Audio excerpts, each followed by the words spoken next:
Queridos, é uma alegria muito grande estar aqui, satisfação em participar deste conclave, deste evento tão extraordinário, singular e ímpar. Eu quero cumprimentar publicamente esta igreja amada, meu amado pastor, de longas datas nos conhecemos, muito tempo. Eu ainda possuía os cabelos todos pretos. É uma satisfação, uma alegria, uma alegria. Sem delongas, vamos abrir, por favor, a nossa Bíblia no Novo Testamento, Lucas capítulo 22. Lucas capítulo 22,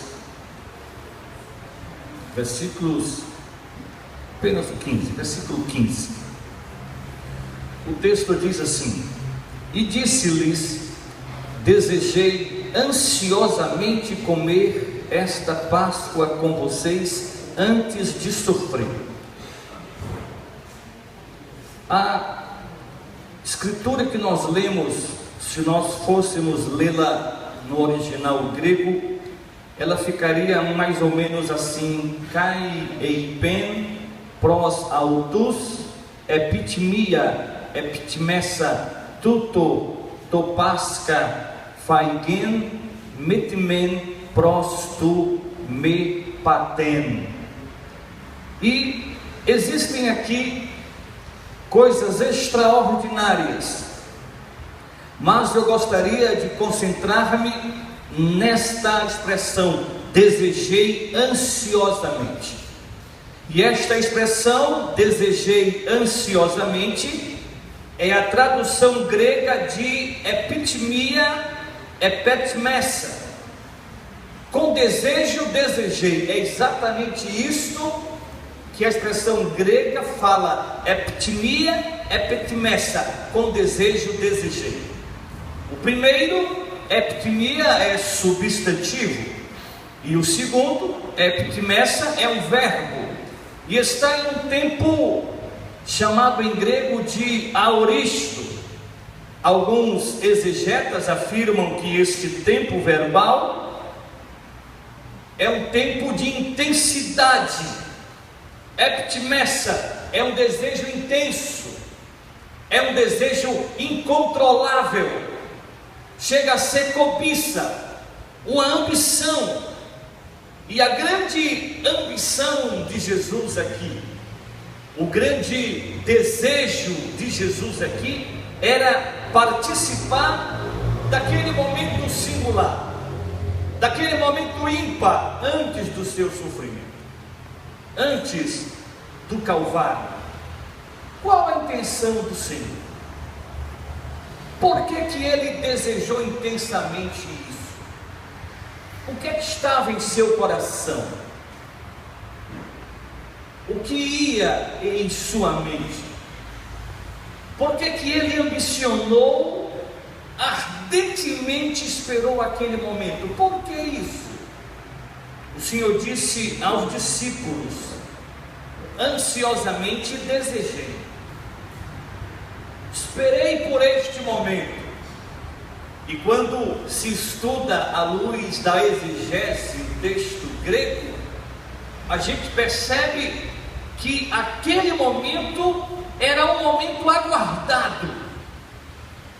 Ao longo do seu ministério, esperava por aquilo, ansiava por aquilo, e quando chega a hora de dizer, ele diz: eu desejei estar convosco, eu pensei neste momento, eu imaginava este momento, ansiosamente por ele eu desejei. Este desejo imenso e intenso de Cristo é claramente explicado se nós avaliarmos, estudarmos os acontecimentos que sucederam, que aconteceram naquela reunião. Se prestarmos atenção no que houve ali, no que aconteceu ali, nós perceberemos, resposta teremos Por que o Senhor desejou aquilo?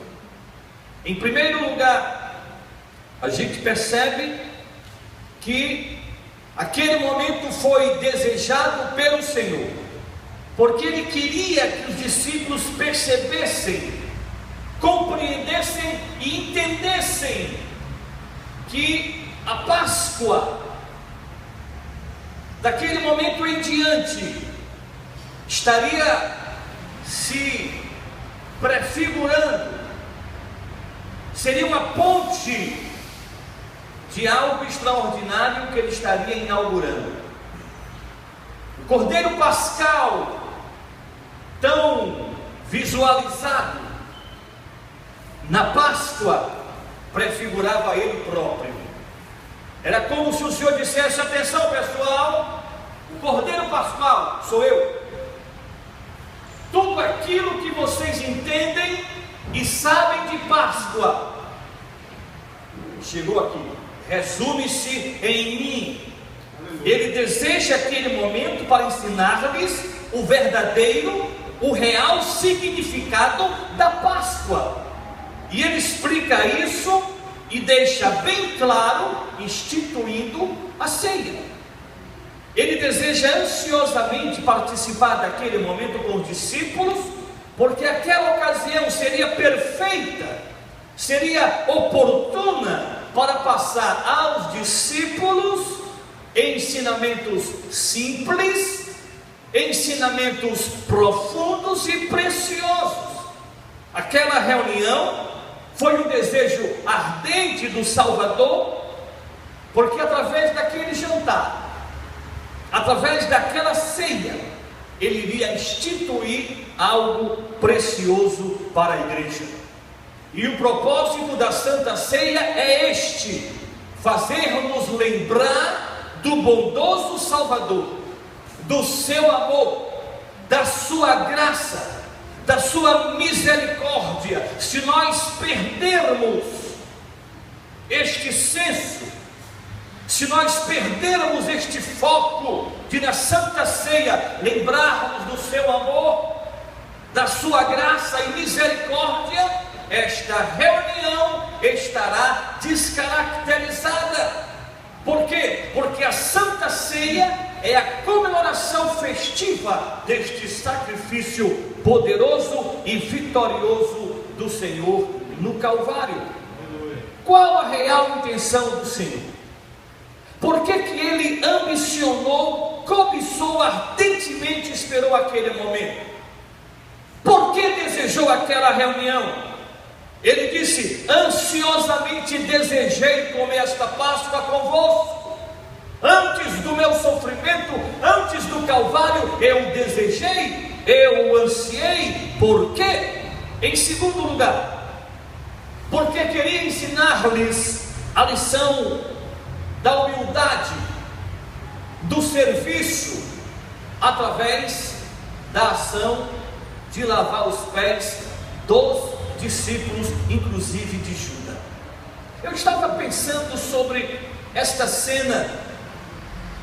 Se a cena constrangedora, essa foi uma. Todos os discípulos sentados e o próprio Senhor lavando os pés um dos outros. Serviço. E ao terminar esta tarefa, Ele compartilha com os discípulos a lição que queria ensinar, que nunca deveriam esquecer. No texto de João 13, 12 a 15, está registrado que logo após lavar os pés dos discípulos, o Senhor perguntou: vocês estão compreendendo o que eu estou fazendo? Vocês estão entendendo isto que está acontecendo? E prosseguindo, Ele próprio responde à pergunta dizendo: vós me chamais mestres e Senhor, e eu sou. Ora, se eu, sendo Senhor e mestre, vos lavei os pés, lavem os pés um dos outros. Serviço, humildade. Queridos, o lugar onde se deve praticar este tipo de humildade e serviço é a igreja. A igreja é o lugar daqueles que são capazes, ou que devem ser capazes, de lavar os pés uns dos outros, amar uns aos outros, ajudar uns aos outros. A igreja é digna do seu Senhor quando imita a sua vida. A igreja é digna do seu Senhor quando segue os seus exemplos. Ele disse: eu vim para servir. Em uma de suas maiores declarações, o Senhor disse que maior é aquele que serve do que aquele que é servido. Então, a igreja é o lugar onde os irmãos levam as cargas uns dos outros, dão as mãos uns aos outros. É o lugar onde os aflitos são consolados, os feridos são curados e cuidados, os rejeitados abraçados. A igreja é este lugar, é o lugar onde os famintos devem ser alimentados. Nós pastoreamos uma igreja em Maranguá, e certo dia chega lá um determinado sujeito, barbado, feio, cabeludo, com um cheiro terrível, pedindo abrigo, e nós o ajudamos, mandamos cortar o cabelo, um banho bem dado, as unhas cortadas, perfume, roupa, abraçado, beijado, cuidado, acalentado, acariciado, lugar onde dormir, onde comer. Primeira oportunidade, ele roubou todos os microfones da igreja e fugiu. E alguém: pastor, pelo amor de Deus, e agora? Meu Deus, e agora? Se ele voltar aqui, recebemos de novo, abraçamos de novo, um banho será dado, roupa será dada. Todavia, vamos deixar os microfones longe. Os microfones ficarão longe desta vez, mas vamos ajudar, vamos abraçar. É igreja. É igreja, é o lugar onde os marginalizados são cuidados, os desabrigados encontram abrigo. Igreja. Por que o Senhor desejou ardentemente participar daquele momento? Em terceiro lugar, porque queria ensinar-lhes a grande lição do perdão, da reconciliação, do amor. Uma das coisas que me fez pensar durante algum tempo foi aquele texto de Paulo relativo à Santa Ceia, quando Paulo diz: e Jesus, na noite em que foi traído, tomou o pão e, tendo dado graças, o partiu. Por que ele partiu o pão exatamente na noite que foi traído? Numa noite tão trágica, tão cruel, tantas oportunidades havia para ele partir o pão. Por que ele não partiu o pão quando João disse: eis aí o Cordeiro de Deus que tira o pecado do mundo? Teria sido uma ótima ocasião, show de bola. Ou então, na declaração de Pedro: tu és o Cristo, o Filho do Deus vivo. Puxa vida, teria matado a pau se teria realizado a Santa Ceia naquela hora. Por que ele deixou na hora tão trágica, os corações tão doloridos, na noite em que foi traído?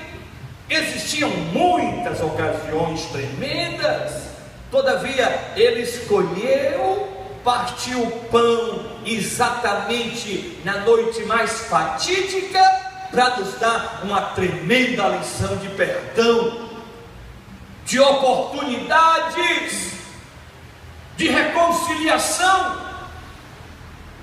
Na noite que foi traído, o Senhor oferece o bocado. E lendo sobre costumes judaicos, você será informado sobre este bocado. O que era este bocado? O bocado era simplesmente um pedaço de pão molhado no vinho, ficava no centro da mesa, e em dado momento da reunião, que seria o ápice da reunião, aquele que oferecia a festa, pegava um pedaço de pão, molhava no vinho, entregava a alguém. Era um bocado. E o fato de entregar este pedaço de pão, uma coisa tão simples, mas tinha um significado tremendo. Este bocado, este pedaço de pão molhado no vinho, era dado a alguém que eu queria publicamente declarar meu amor, publicamente declarar a minha amizade, publicamente declarar a minha admiração. Era o bocado, era um costume judaico. As principais festas tinham isso, e todos ali esperavam receber isso. Talvez Pedro esperasse, talvez João esperasse, talvez Bartolomeu esperasse receber um bocado. Todos, menos um. Menos um. Ele sabia que não merecia aquilo. Ele sabia o que estava tramando. Ele sabia o que estava arquitetando, planejando o bocado. Apenas alguém que quisesse ser publicamente reconhecido como um amigo, como alguém próximo, como alguém querido, receberia. O bocado era uma prova pública de amizade, era uma prova pública de lealdade, uma amostra pública de consideração, de estima. E o Senhor Jesus, na noite em que foi traído, oferece o bocado. Lembre-se que o bocado era uma manifestação pública de amor. Lembre-se que o bocado era uma manifestação pública de amizade, de apreço, de consideração. E o texto de João 13, 26 vai me dizer que o Senhor Jesus oferece o bocado a quem? A Judas. A Judas. Judas jamais poderia dizer: se tivesse me dado uma oportunidade.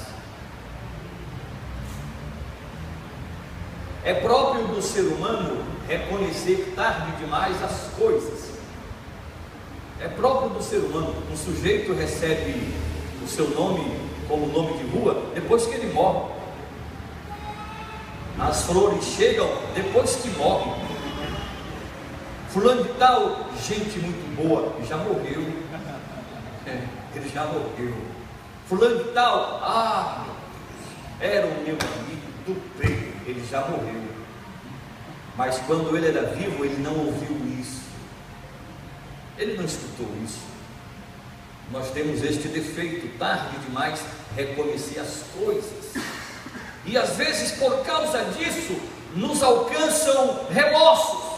Puxa vida, por que eu não falei? Por que eu não disse? Eu pensei em ligar e nem liguei. Ele me mandou um e-mail, eu vi que o e-mail estava lá, me mandou uma mensagem, eu li a mensagem, eu deveria ter respondido, mas eu não respondi. Se eu tivesse respondido, nós somos bons nisso. Nós somos bons nisso. Já participei de alguns velórios onde a mãe está ali inerte e o filho se agarra, chora: eu quero ir, minha mãe querida. Muitas vezes aquilo é remorso. É remorso. Ele não fez o que deveria ter feito em vida, não abraçava a mãe, não valorizava, não dizia que amava, perdeu. E agora, puxa vida, por que eu não fiz? O Senhor deu todas as oportunidades a Judas. Através daquele ato, ele conversa com Judas: você vai querer mesmo fazer isso? você pode voltar atrás. Há perdão, há reconciliação, você pode voltar atrás. Oferece um bocado a Judas na noite em que foi traído. Escute algo muito importante, querido. A prática fundamental do Evangelho é o amor. A mola mestra do Evangelho é o amor. Algo interessante é que a Bíblia me diz que Jesus Cristo, ele foi primeiro cheio de graça, para depois ser cheio de verdade. Primeiro foi cheio de amor, para depois ser cheio de verdade. Interessante é que a verdade só vê o certo e o errado. A verdade só vê o alto e o baixo. A verdade só vê o afinado e o desafinado. Não existe, na verdade, espaço para o afago. Não existe, na verdade, espaço para a misericórdia, para a bondade. Por isso, foi o que o Senhor foi primeiro cheio de graça, para depois ser cheio de verdade. O cristianismo seria apenas mais uma religião se não houvesse amor, graça, bondade, misericórdia, que lhe imputasse esperança, que lhe imputasse perspectiva, fé, alegria interior. E aí eu digo, nós podemos ter, queridos, uma igreja dentro dos rígidos padrões da ortodoxia teológica. Nós podemos declarar todos os grandes salmos, porém, se não tivermos amor, seremos uma igreja falida, seremos uma igreja arruinada. Nós podemos ser considerados os guardiões dos dons espirituais, podemos ser grandes operadores de milagres. Entretanto, se não tivermos amor, nenhuma identificação teremos com o Cristo dos Evangelhos. Sem amor, a própria pregação não é boas novas. Sem amor, a própria pregação do Evangelho não é o de Cristo. Sem amor, nós descaracterizamos a própria mensagem salvadora. Nós mutilamos o coração do Evangelho. Preste bem atenção, queridos. A nossa fé sem amor, segundo Paulo, ela é morta e inoperante. Nossa tradição sem amor é só tradicionalismo. Nossos dons espirituais sem amor são sinos que batem ao ar. A evangelização sem amor, ela se torna proselitismo. Santidade sem amor é proselitismo barato. Amor.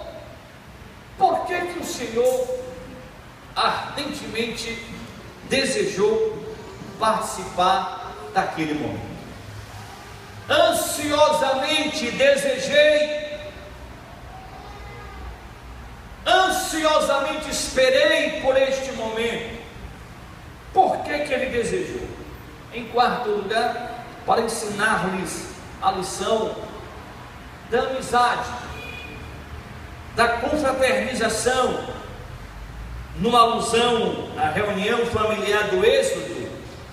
O Senhor Jesus deseja mostrar aos seus discípulos essa unidade. Tanto é que o texto começa dizendo que estavam todos reunidos, estavam todos à mesa. E aí o Senhor diz: desejei ansiosamente comer com vocês, estar com vocês, partilhar com vocês, olhar nos vossos olhos, estar no meio de vocês. Eu desejei isso. E aqui fica bastante claro o princípio pactual dessa unidade familiar, deste companheirismo. E estar à mesa é um sinal fundamental desta unidade, deste pacto, desta aliança de companheirismo. A expressão que é usada no Salmo 133, viverem unidos ou viverem em união, Essa expressão no hebraico é a expressão shevet. E essa expressão shevet significa sentar. Quando lemos no Salmo 133, bom é que os irmãos estejam em união, o sentido original hebraico dessa expressão é estarem sentados, é estarem reunidos. Isto faz uma referência muito clara às refeições pactuais do Antigo Testamento. E o Senhor está à mesa com os discípulos, celebrando esta unidade de muitas formas, de maneiras diversas. Quando ele recebe um cálice, ele dá graças e diz: tomem isso e compartilhem entre vocês. Unidade. Esta unidade é repartida. Todos devem comer, todos devem beber.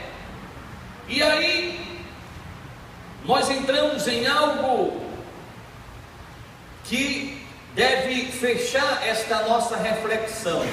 O desejo do Senhor era esse. Qual o nosso desejo? Qual o nosso desejo? O do Senhor era esse. Ansiosamente desejou partilhar, ansiosamente está presente, em memória de mim, façam isso. Nesta sociedade pós-moderna, vale uma pergunta: temos nos lembrado de Cristo? Paulo deu muitos conselhos a Timóteo, dentre eles um que diz: lembra-te de Cristo. Por quê? Existem todas as possibilidades de dele nos esquecermos. Existem todas as possibilidades de sermos levados pela correria do dia a dia, pela guerra da sobrevivência, e nos esquecermos do principal, do essencial. Queridos, a hora atual pede urgência, a hora atual pede compromisso, pede posicionamento. É hora de desenferrujar a igreja cristã e trazer de volta o Jesus dos evangelhos. Eu não sei se você sabe, mas este Jesus que é pregado aí em muitos púlpitos, o Jesus da Bíblia, não sabe quem é. Ele desconhece completamente. Então é hora de trazermos Jesus para dentro das nossas igrejas, das nossas famílias, dos nossos lares. É hora de redesenhar a imagem do Senhor ante os olhos dos crentes professos, de lembrar que o início, o meio e o fim do cristianismo continua sendo o Senhor Jesus, sua encarnação, sua morte como oferta pelo pecado e sua ressurreição. Então, grande desafio para nós: correr a carreira cristã tendo os olhos fitos em Jesus. Não esqueça de Jesus, querido. Não esqueça de Jesus, querida. Ansiosamente desejei o Senhor. Eptimia, epetnessa, desejei com intensidade, com desejo desejei. A grande ambição do Senhor, o grande desejo do Senhor era participar daquele momento antes de encarar o Calvário. Qual o nosso desejo? Qual o nosso desejo? O Senhor queria dar uma lição de serviço, de humildade. O mundo pergunta: quantos lhe servem? Quantos estão ao seu comando? O Evangelho lhe pergunta: você está servindo a quem? Você está discipulando a quem? Você está lavando os pés a quem? A quem você está ajudando na vida cristã? A quem está se apoiando em você para continuar a caminhada? O desejo de Cristo era esse. Qual o nosso? Eptimia, epetnessa, com desejo desejo desejei, a grande ambição do Senhor era participar daquele momento, era estar presente ali, para ensinar-lhes verdades, e uma delas, através do oferecimento do bocado a Judas, reconciliação, amor. Você deve um abraço a quem? Você deve um aperto de mão a quem? Um sorriso a quem você deve?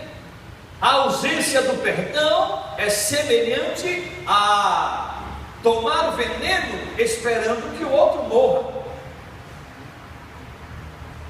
Tenha muito cuidado com isso. O Senhor Jesus, Ele está presente esta noite, aleluia, para quebrantar este nosso coração de pedra. A gente às vezes se pega. Eu estava assistindo um filme, eu gosto de filme de ação, e eu me peguei gritando: pega ele, pega, vai, pega ele, pega, vai mesmo, acaba com ele.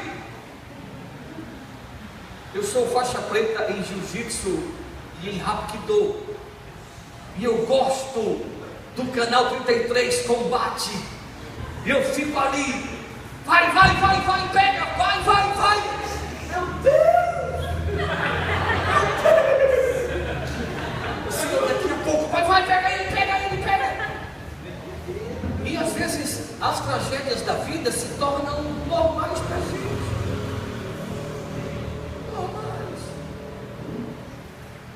É como aquele médico, a primeira vez que ele vê sangue, ele treme, sua filha depois, ele está com a Coca-Cola e o misto quente comendo, o cara abrindo lá o outro, que interessante, rapaz. Ele não sente mais nada, Então, que o Senhor quebrante este nosso coração, que nós não percamos a capacidade de chorar, de nos quebrantar, de ver o irmão sofrer e nos condoer com ele, e abraçá-lo, e chegar junto. Se não houver quebra de ressentimentos, de amarguras, se não houver reconciliação, abraços, choros, encontros, perdão, se a cruz de Cristo não for erguida no centro da nossa vida, do nosso coração, esteja certo, o nosso desejo não é o desejo de Cristo. Então, o que fazer? Deixemos que o Espírito Santo nos quebrante hoje, nos ministre hoje, nos mova hoje. Hoje é a noite que Deus escolheu para realizar um grande milagre no nosso coração, em nossa vida. Que o Senhor nos conceda coragem para perdoar, para pedir perdão. Qual o nosso desejo? Será que é o de Cristo? Em muitos ensinamentos da Santa Ceia, o Senhor desejou ensinar-lhes a lição da unidade. Ninguém é independente, ninguém é autossuficiente, ninguém é maior que os outros, ninguém é mais importante. A unidade, a comunhão, a confraternização legitima a ação de Deus na igreja. A ação de Deus é legitimada pela unidade, pela confraternização. Não basta apenas crer que a unidade é importante, precisamos vivê-la.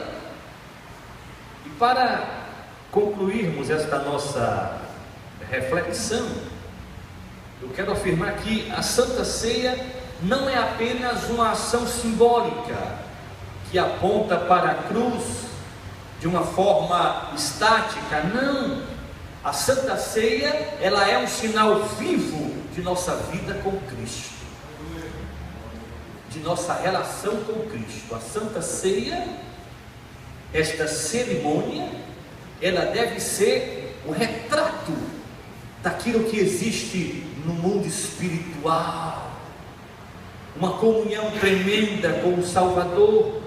A Santa Ceia é um memorial que nos diz que a cruz é o começo de uma nova sociedade, E esta nova sociedade, ela se refaz no pleno conhecimento de Cristo, que está vivendo neste mundo caído através de nós, com o propósito de sinalizar uma nova realidade, a realidade do reino bendito do Senhor.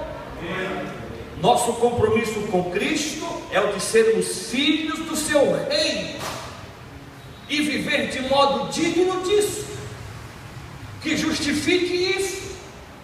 É um compromisso de unidade de uns com os outros.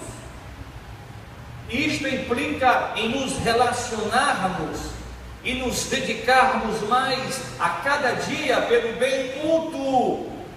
Eu me interesso por você, você se interessa por mim. Eu apoio a você e você presta apoio a mim. Eu acredito na igreja como uma força transformadora de dentro para fora. Com desejo, desejei, disse o Senhor. Aleluia. Ansiosamente desejei. Por que que ele desejou?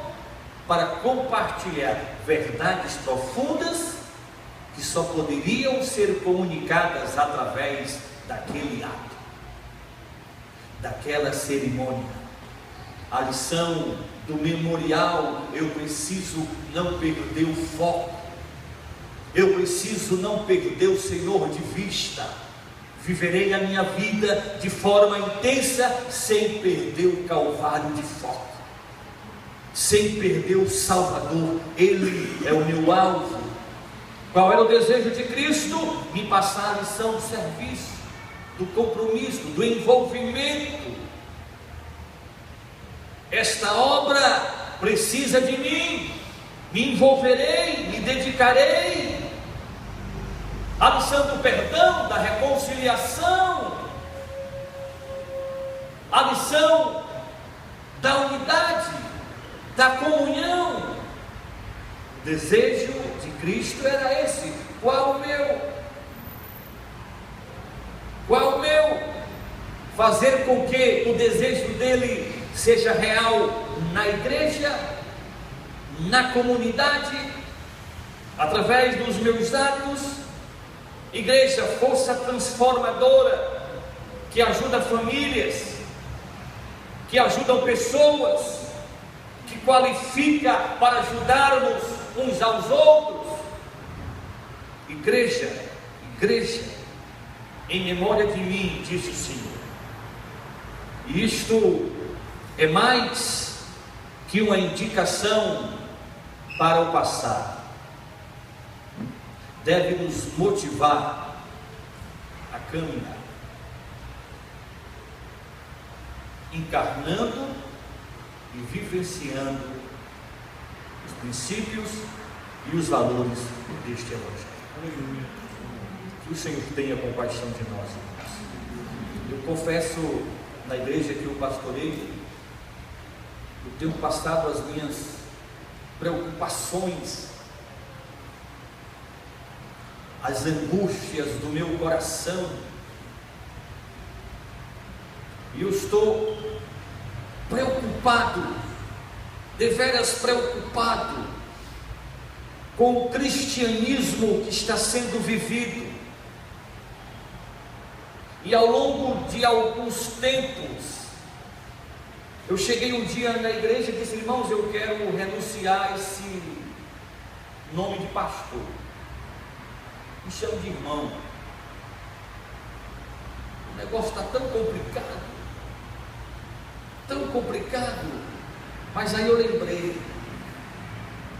de Elias, sentindo-se só. A palavra de Deus a ele foi: existem 7.000 que não se dobraram a Baal. Existe gente séria, pastor. Existe ajuntamento que ama a Deus. Existe ajuntamento que ama os céus, que ansiosamente espera. Aleluia. Que ansiosamente se deixa ser canal para que a graça de Deus, a misericórdia do Senhor, o amor bendito do Salvador alcance vidas e pessoas. Eu quero compartilhar a minha alegria em perceber que que vocês estão caminhando nessa estrada iluminada. E eu quero me juntar a vocês nesta guerra santa e bendita, de fazer com que o Cristo do Evangelho, o amor bendito do Evangelho, seja reconhecido, proclamado, vivido através de nós. Aleluia. A gente pode tirar um momento de oração. Amém. Vamos ficar em pé, em nome de Jesus.